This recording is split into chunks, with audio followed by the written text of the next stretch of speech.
7 वर्षीय अपने बच्चे को सोशल बाउंड्रीज कैसे सिखाएं? बिना कपड़ा पहने ही भाग जाती हैं और उन्हें आभास भी नहीं होता कि इसमें कुछ गलत है। आइए इस सवाल को आप सबके साथ डिस्कस करते हैं। जब भी हम इस परेशानी की बात कर रहे हैं तो सबसे पहला जो शब्द हमारे मन में आ रहा है वो आ रहा है स्टेबिलिटी। बच्चे में स्टेबिलिटी की कमी है जिसके कारण वो सोशल रूल्स, सोशल बाउंड्रीज को नहीं समझ पा रही है। स्टेबिलिटी सबसे पहले मेरे बेसिक नीड्स के लिए आती है।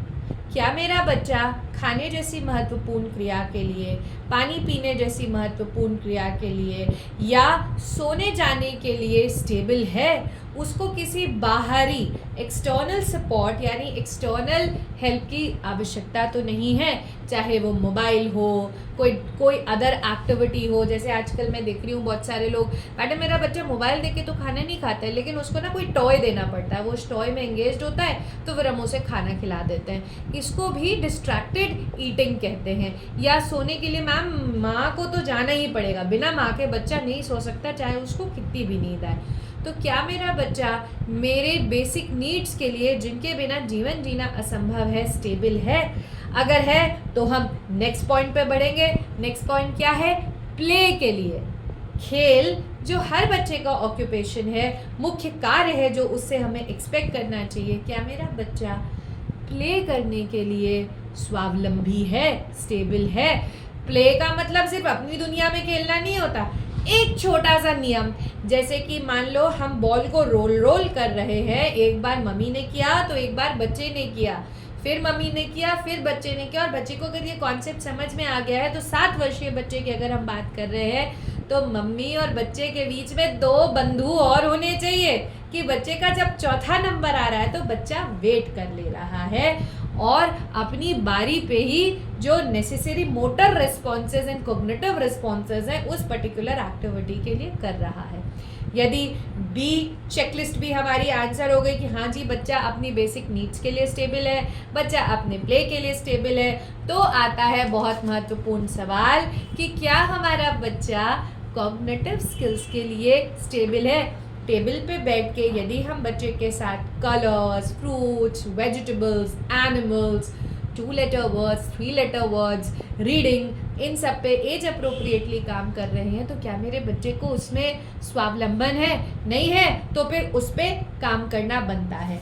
अगला पॉइंट है, यदि मेरा बच्चा कॉग्निटिव एबिलिटीज़ में स्टेबल है तो क्या मैंने एक उसको छोटी सी रिस्पॉन्सिबिलिटी प्रोवाइड करी, जैसे भैया तुमको रोज़ 5 गमलों में पानी डालना है, या भैया तुमको रोज़ मेरे साथ नहीं अपने आप इन बॉटल्स को भर के फ्रिज में रखना है। तो क्या भैया ये छोटी सी रिस्पॉन्सिबिलिटी को बिना कांस्टेंट रिमाइंडर्स के डेली बेसिस पे इंडिपेंडेंटली कर सकते हैं? यदि हाँ कर सकते हैं तो हम आ जाएंगे उसके रोल पे, यानी कि मैं एज अ डॉटर मेरे से क्या क्या एक्सपेक्टेशन मेरी माँ की हो सकती है 7 वर्ष में।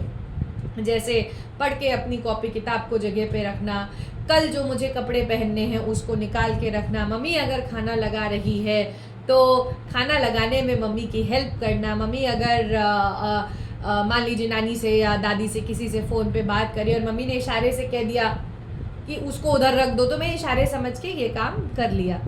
तो जब हम बात कर रहे हैं इतने बड़े सोशल गोल की उस 7 वर्षीय बच्चे के लिए, जिसको शायद अभी ये भी नहीं पता है कि 4 लोगों के समूह में बॉल को ले दे के कैसे खेल सकते हैं, जिसमें बिल्कुल भी चैलेंज इन कॉग्निशन नहीं है, तो क्या हमें इस बच्चे से कपड़ा पहनने जैसे इम्पॉर्टेंट सोशल एक्सपेक्टेशन को एक्सपेक्ट करना चाहिए till that time we have not achieve this baseline criterias?